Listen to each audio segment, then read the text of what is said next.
Capítulo 31. Chegaram cartas da baronesa e de Maurício, datadas de Lisboa. As notícias que davam eram satisfatórias. Maurício fora hospedado em casa de um primo remoto de Dom Luís e por ele introduzido nos primeiros círculos da cidade, onde recebeu um lisonjeiro acolhimento. Maurício achava-se naquele mundo, novo para si, como se nele tivesse sido educado. Sentia-se bem ali. Agradavam-lhe aqueles hábitos de elegância e de distinção que não conhecera no canto da sua província, mas cuja necessidade vagamente experimentava havia muito tempo. Era para aquele viver que os seus instintos o inclinavam. Quando se viu ali, respirou com o desafogo de quem sai de um ambiente que o asfixiava. Não necessitou de longo tirocínio para conhecer os usos daquela sociedade e adotar-lhe os costumes. Em poucos dias não restavam neles vestígios sequer do seu provincianismo.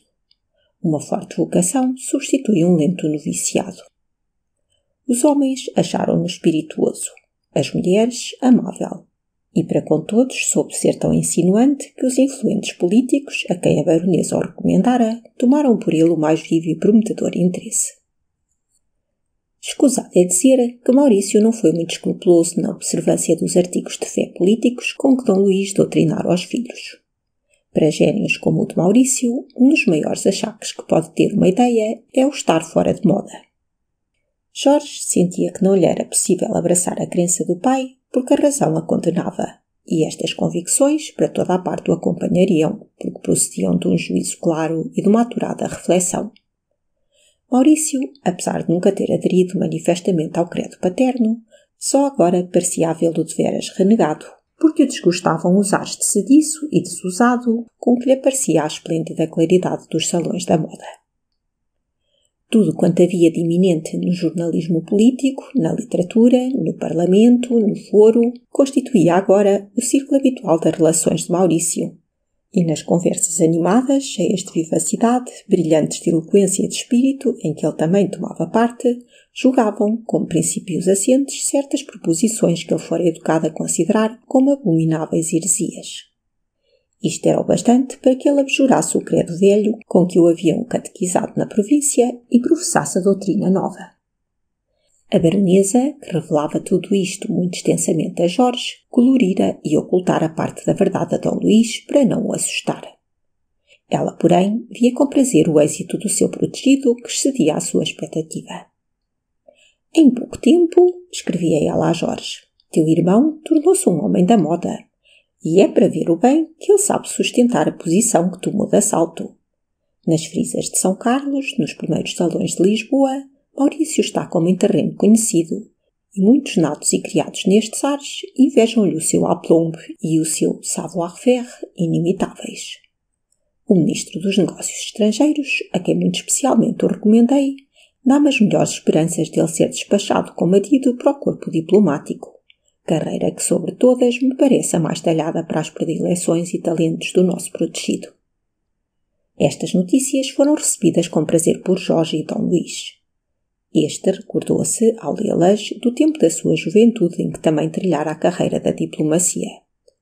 Jorge conhecia a fundo o caráter do irmão e sentia que ele tinha de fato entrado no caminho para onde o chamavam os seus talentos e as suas disposições morais. A imaginação de Maurício era muito poderosa e exigente. As tarefas proveitosas, mas modestas, o trabalho na obscuridade da província, a consagração de uma vida inteira ao cumprimento de um dever, não lhe bastavam.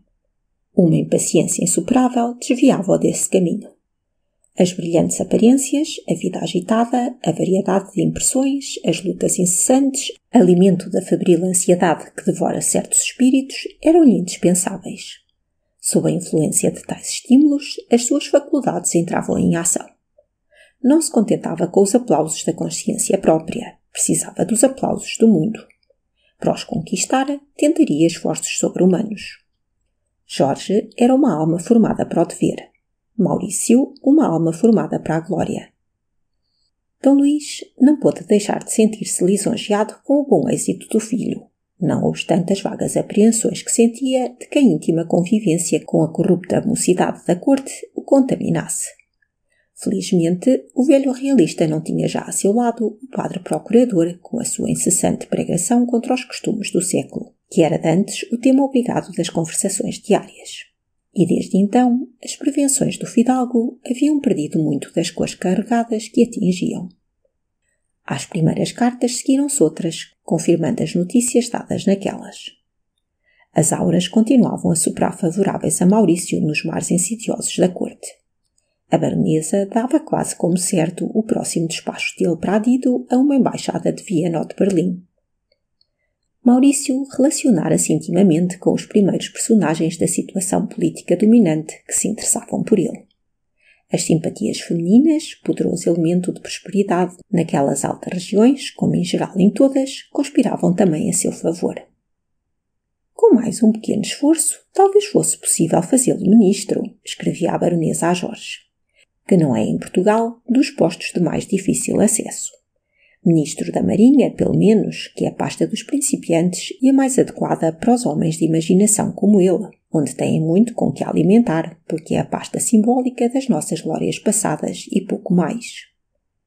Nesta mesma carta de Gabriela, havia alguns períodos em que, usando de uma linguagem mais grave, ela falava da probabilidade do seu casamento com Maurício. Não atribuas este projeto a um mero capricho de mulher, não é? Resolvi-me a dar este passo depois de ter refletido o mais friamente possível nas vantagens e consequências dele. Mais tarde ou mais cedo, eu tinha de contrair segundas núpcias. A posição em que me acho e as impertinências dos inúmeros aspirantes à minha mão, ou antes, aos bens que herdei do meu marido, assim o exigiam. Era difícil deixar de ceder. A minha simpatia por Maurício é um motivo de preferência muito justificado. Nenhum candidato me agradava mais, o que não quer dizer que me sinta apaixonada. Mas muito teria que esperar se aguardasse por uma paixão para me decidir. Já não estou em tempo disso. Maurício é um rapaz amável e delicado bastante para não me dar motivos de arrepender-me. É quanto exijo. Sou tolerante por índole e por hábito, não terão, portanto, efeito sobre mim os costumados motivos de desolação de todas as esposas extremosas, motivos que, muito provavelmente, Maurício não deixará de dar à sua. Isto pelo que me diz respeito. Quanto a ele, entendo que lhe convém este casamento. Primeiro, porque realizará uma operação financeira um tanto vantajosa. Depois, porque, graças à minha longanimidade, não pairá demasiadamente os seus movimentos de rapaz com os laços matrimoniais, sem que por isso corram os precalços dos maridos pouco fiéis aos lares domésticos. O Jorge faz-me a justiça de assim o acreditar, não é verdade? E, finalmente, porque desta maneira precavê-se contra alguma tentação a que são sujeitas as cabeças como a dele, que em um momento de entusiasmo transtornam todo o seu futuro. Casando comigo, fica livre de desposar a primeira dançarina de São Carlos que o fascinar. Em conclusão, creio que poucas mulheres poderiam, como eu, aceitar Maurício para marido, com tanta probabilidade de não o fazerem infeliz nem de o serem. O que é preciso é aproveitar o ensejo em que Maurício me faça a honra de uma preferência. Por isso, talvez qualquer dia surpreendamos o tio Luís pedindo-lhe a autorização necessária. Espero que o Jorge advogará a nossa causa. Perdoa-me se alguma leviandade descobrires ainda nesta minha resolução. Acredita, porém, que nunca pude ser mais séria do que estou sendo ao escrever-te esta carta. Havia ainda um post-scriptum em que ela acrescentava: Berta ainda está nos Bacelos. Será bom que se demore. Nunca é tarde demais para o tal casamento, com o qual, por enquanto, me não pude conformar. A comunicação que lhe fazia Gabriela surpreendeu em extremo Jorge, que muito longe estava de prevê-la. Refletindo, porém, acabou por achar que a prima tinha razão e por convencer-se de que, não obstante o tom ligeiro da carta que lera, expunham-se nela razões de peso para justificar o fato anunciado. Casando-se com a baronesa, Maurício precavia-se contra si próprio e ligava-se a uma mulher que, por as especiais disposições de sua índole, saberia respeitar o nome do marido sem que a fizessem desgraçada os prováveis desvarios dele. Efetivamente, conforme o que a baronesa predissera, semanas depois era D. Luís surpreendido por uma carta dela e outra de Maurício, pedindo-lhe o beneplácito para o referido casamento. O fidalgo recebeu com prazer a inesperada nova. Gabriela era por muitos motivos uma esposa que, para qualquer dos seus filhos, ele ambicionava. Jovem, rica, de sangue igual ao seu e de sentimentos elevados sob a frívola aparência de que os revestia. A baronesa augurava um auspicioso futuro ao homem a quem desse o título de marido. Para Maurício, seria demais uma prudente conselheira e um obstáculo a muitas loucuras que, entregue a si ou a pior vigilância, o rapaz não deixaria de cometer. Por isso, D. Luís, com ânimo folgado e um sorriso expansivo a alisar-lhe na fronte e nos lábios a contração habitual, apressou-se a responder ao pedido nas mais benévolas e lisonjeiras frases que lhe inspiravam o seu bom humor. Berta veio dar com ele sentada à secretária a escrever. A filha de Tomé da Póvoa quis retirar-se para não o interromper. D. Luís, conhecendo-lhe os passos, disse sem desviar os olhos do papel em que escrevia: "Entra, Berta, entra, que não me incomodas." E, sentindo-a mais perto, acrescentou: "Sabes o que estou fazendo?" "A escrever, bem vejo." "Sim, mas a quem?" "A seu filho Maurício, talvez." "A Maurício e a Gabriela também. E sabes a respeito de quê?" "Eu não." O fidalgo terminava naquele momento a assinatura no extremo inferior da página e só depois de concluí-la foi que, voltando-se para Berta, continuou: "Autorizo um casamento." "Um casamento?" "É verdade. Havia alguém de supor que o Maurício se casava?" "Casa-se? Com quem?" "A ver se adivinhas." Berta refletiu alguns instantes. "E eu conheço a noiva?" "Conheces perfeitamente." "Então não pode deixar de ser a senhora baronesa." "Justamente, é Gabriela. É uma felicidade para ele." "Assim também o julgo. Se alguém se aventura neste casamento, é a noiva." "O senhor Maurício tem uma boa alma. Não dará motivos de arrependimento a quem depositar confiança nele." É muito rapaz", murmurou o fidalgo, fingindo sentir contra o filho maiores prevenções do que efetivamente sentia. Berta julgou que era a ocasião oportuna de pôr em prática um projeto que desde madrugada meditava. Tomé da Póvoa tinha na véspera procurado para lhe falar na visita que recebera da mãe de Clemente e no que ela lhe dissera sobre o desgosto em que andava o filho com a demora do projetado casamento. Tomé não queria apressar a saída de Berta dos Bacelos, mas, lembrando-se de que o fidalgo ia melhor e de que, por certo, não seria ele o primeiro a dizer a Berta que prescindia dos seus cuidados, pensava que seria bom que ela lhe insinuasse a necessidade de separação e, para isso, bastava pedir-lhe, como padrinho que era, licença para o casamento que se ajustara. Berta perguntou ao pai se tinha já a certeza de que Clemente estivesse ainda resolvido a insistir na sua proposta. Tomé admirou-se da pergunta, porque nada sabia da conferência da filha com o noivo, e assegurou-a de que a resolução de Clemente era ainda a mesma, visto que a mãe naquele mesmo dia lhe viera recordar o ajuste. Em vista desta declaração, Berta prometeu falar naquele objeto a D. Luís no dia seguinte, e era esse o ensejo que ela desde pela manhã procurava. O assunto a que a coincidência das cartas de Maurício e da baronesa chamava à conversa preparara excelentemente o caminho para o pedido de Berta.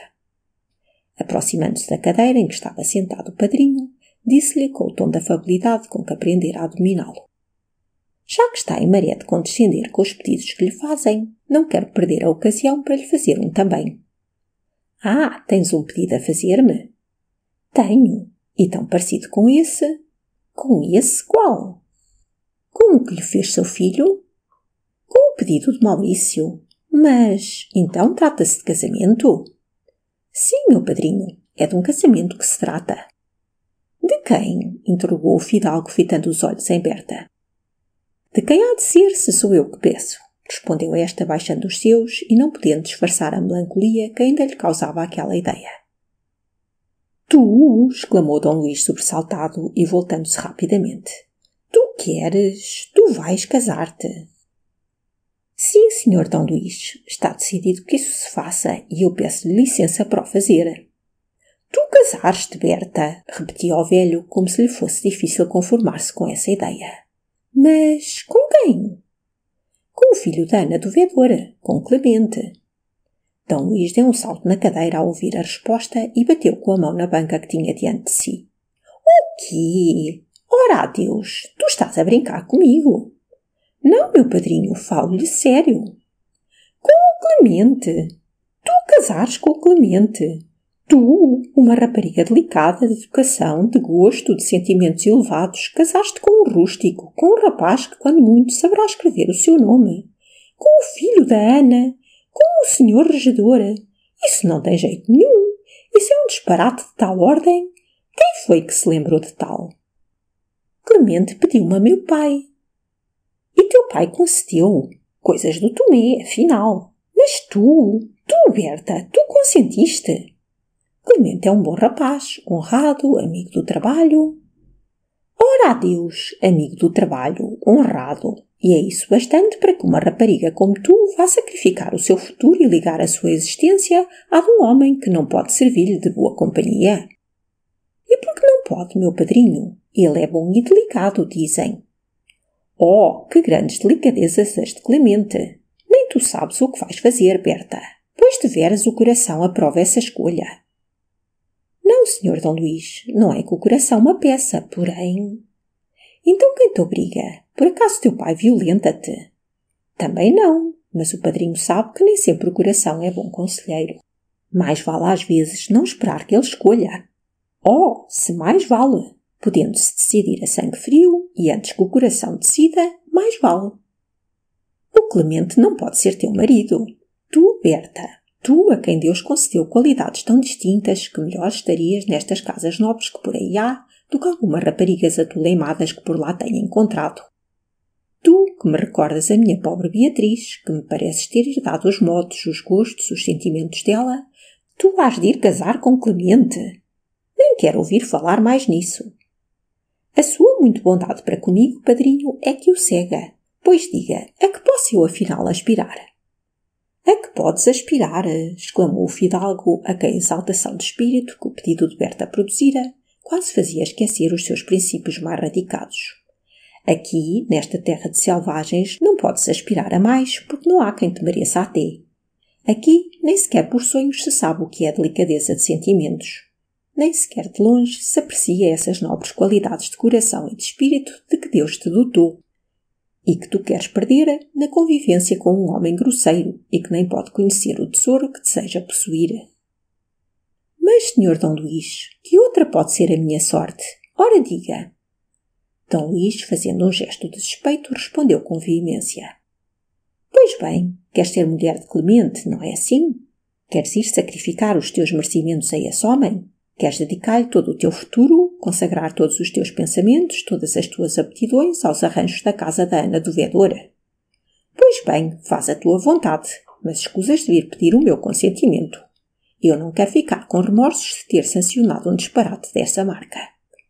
Tu, mulher de Clemente. Vocês, as raparigas, afinal são todas assim. As mais ajuizadas, ou tarde ou cedo, caem em uma loucura, como para mostrarem que são mulheres. Para que vens pedir-me conselhos se formaste o propósito de não os escutares? Anda lá, faz a tua vontade, e Deus queira que te não arrependas quando já não for tempo. Tu não necessitas do meu consentimento, faz lá o que quiseres. E Dom Luís encostou-se à mesa com gesto e movimento extenuado. Porém, meu padrinho, insistiu Berta, poisando-lhe as mãos no ombro com a doce familiaridade de filha. Não era esse consentimento de má vontade que eu pedia. Esse não me trará felicidade, bem vê. Queres talvez forçar-me a dizer que aprovo um casamento contra o qual se revolta a consciência? É boa. Mas pense bem, e talvez que a sua consciência não ache motivos para revoltar-se. Sabes que mais? Diz que amas esse homem, que sentes por ele uma inclinação irresistível, e então eu entenderei a tua insistência. Não digo porque não diria a verdade. Mas então, onde está essa necessidade de casamento? Berta sentiu que devia falar com toda a gravidade ao padrinho para convencê-lo. Olhe, Sr. Dom Luís, disse ela, eu vou informá-lo de todo o meu pensamento e dirá depois se tenho razão. A educação que meu pai me deu não me cegou a ponto de iludir-me a respeito do meu futuro e do destino que me está reservado.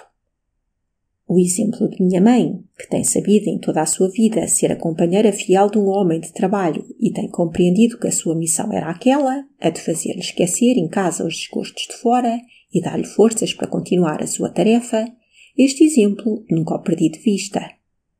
Entendi sempre que terá de ser esse o meu papel neste mundo, e nem me envergonharei, nem me temi nunca dele. Senti em mim forças para aceitá-lo e para cumpri-lo. Mas nem só os homens do trabalho material e grosseiro são os que precisam desse conforto da casa e da família. As lidas de inteligência também cansam, Berta. E à cabeça desfalecida à força de estudo, também é grato encontrar um seio amigo onde se encostar e descansar, redarguiu o fidalgo com uma animação excepcional. Berta tornou-lhe sorrindo. E qual seria a cabeça cansada de muito pensar que viria procurar a esta aldeia o seio em que repousasse? De longe é de crer que não viessem, e as daqui, há tão poucas que se sintam cansadas disso. Creia, Sr. D. Luís, só um lavrador como Clemente procuraria a filha do lavrador, Tomé da Póvoa, e Clemente é um homem digno de ser estimado. Só um lavrador? Que estás tu aí a dizer? E porquê? Tomaram-te para esposa esses doutores que por aí andam ociosos, comendo e bebendo à custa dos pais e esquecendo o pouco que aproveitaram em Coimbra na vida inútil que levam. Olha que não te haviam de enjeitar esses morgados vadios e perdulários que passam a vida em caçadas e que arrastam o nome que herdaram pelas tavernas e por todos os lugares de devassidão. Esses enjeitá-los-ia eu, pois julga que não lhes devo preferir Clemente. Pois, não digo esses, mas, enfim, ainda por aí há gente bem educada. Se não fosse a sua muita bondade para comigo, o meu padrinho mesmo acharia natural este casamento e, pelo contrário, estranharia se algum dos filhos dessas famílias que diz fossem procurar noiva à casa de meu pai. O sentido epigramático desta resposta, ditada aberta por a nobre e justa indignação do coração, que depois de se haver sacrificado aos preconceitos de um homem, viu ao próprio, por quem fizera o sacrifício, negar a necessidade dele, feriu o certeiro fidalgo, que se sentiu vencido. Mudou, pois, de tática, e com a eloquência que lhe inspirava o receio de perder a companhia de Berta, tornou. Muito bem. Dizes que não amas esse homem, que não cedes a inclinação alguma do coração, aceitando-o por marido. Que se o fazes é por julgares que é essa a tua missão de mulher, a de suavizar a vida de um homem e de tornar-lhe mais fácil o seu caminho no mundo. E para cumprires essa missão, vais deixar-me só, velho, doente, abandonado dos filhos, sem conforto algum na vida. Só com as lembranças pungentes do meu passado, e isto depois de me habituares à tua companhia. Depois de me haveres recordado as doçuras deste viver ao lado de uma filha, doçura que o amargor das saudades me tirava dos lábios havia muito tempo. Para que viestes então? Quem te chamou? Se eu tivesse ficado só, estaria morto talvez, e seria feliz. Vieste para me obrigares a sentir agora esta separação, para me fazeres morrer de paixão no dia em que celebrares esse casamento. Que queres? Estava habituado a considerar-te quase como uma segunda Beatriz que Deus me concedera. E podes julgar se eu daria a Clemente uma filha minha. Meu padrinho, exclamou Berta, inquietando-se com a exaltação do fidalgo. D. Luís prosseguiu sem a escutar. Mas que te importas comigo? Eu estou velho. As cabeças na minha idade vergam muito para a terra. Pesam demasiado. Não se pode exigir de umas mãos jovens a tarefa de as sustentarem. Ainda se fossem as de uma filha. Mas para que vieste? Julgas que me deixas forte? Estás enganada. Esta vida em mim é fictícia. É da tua presença que a recebo. Amanhã que me deixes, ver-me-ás mais prostrado do que me encontraste. Enquanto viveu a minha Beatriz, ninguém me viu fraquear. 2 meses consecutivos, 2 meses, passei junto do leito onde ela agonizava, quase sem dormir, quase sem comer, e nunca me faltaram as forças. E desde o momento em que me atiraram dos braços para me encerrarem no túmulo, abandonou-me toda a minha energia. E caí no leito, quase exausto de vida. Mas vai, não quero sacrificar o teu futuro. A companhia de um velho cansa. Os corações da tua idade precisam de ar e de alegrias. Eu bem conheço isso. Mas não digas que é somente a consciência da missão que te compete na vida a que te impele. Essa bem a desempenharias tu aqui, e generosa e abençoada como nenhuma. Porque nenhum coração receberá de ti consolação igual àquela que me dás, podes crê-lo. Porque também poucos há, mais apertados de angústias, e cá tanto tempo abafassem como este meu. Mas queres deixar-me? Vai, que eu não devo, nem quero impedir-te. Havia tão sensível comoção na voz com que D. Luís pronunciara estas palavras que Berta sentiu o contágio dela, e pegando nas mãos do padrinho para as levar aos lábios, disse-lhe sensibilizada. Oh, meu padrinho, se é verdade o que diz, se a minha companhia lhe faz tão bem, ordene-me que fique, e ninguém me tirará de junto de si, e nenhuma sorte me será mais querida do que esta. Concorrendo para aliviar-lhe os teus sofrimentos, parece-me que estou cumprindo o encargo que Beatriz me deixou e que ela do céu me sorri e agradece. Quer que eu não saia de ao pé de si, quer que eu lhe consagre todos os meus cuidados, falo-ei, e falo-ei com prazer. O velho cingiu a formosa cabeça daquela rapariga que se ajoelhava aos pés e aproximou-lhe dos lábios a fronte e as faces beijou-as a chorar. Obrigado, Berta. Obrigado por essas palavras que me entram pelo coração como um bálsamo salutar. A minha vida não pode ser muito longa, filha. O teu sacrifício não duraria muito tempo, mas nem eu quero que faças promessas de cumpri-lo. Só te peço que me dês algum tempo para responder à tua petição e que até lá não me fales mais nesse casamento.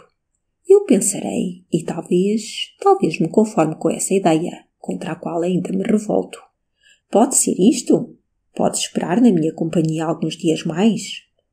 Esperarei o tempo que quiser, e não penso por hora em tal casamento, se esse pensamento o aflige. Se soubesse, não tinha falado nisto. Melhor foi que falasses, é preciso pensar com vagar nisso. Mas agora não. Agora vamos até à quinta, que amanhã está bonita. Em resultado desta conferência, nada ficou determinado quanto à época do casamento. Tomé teve que dizer a Ana do Vedor que o fidalgo ainda não podia prescindir da companhia de Berta. Ana não ouviu a notícia sem fazer-lhe comentários, nos quais havia algumas acedas alusões ao egoísmo do fidalgo, que depois de ofender o pai, assim se sabia apropriar dos serviços que lhe prestava a filha. Cumpre, porém, notar que a boa Ana seria a primeira a aconselhar Berta que ficasse, porque sentia verdadeira pena do estado a que chegara Dom Luís. Fim do capítulo 31.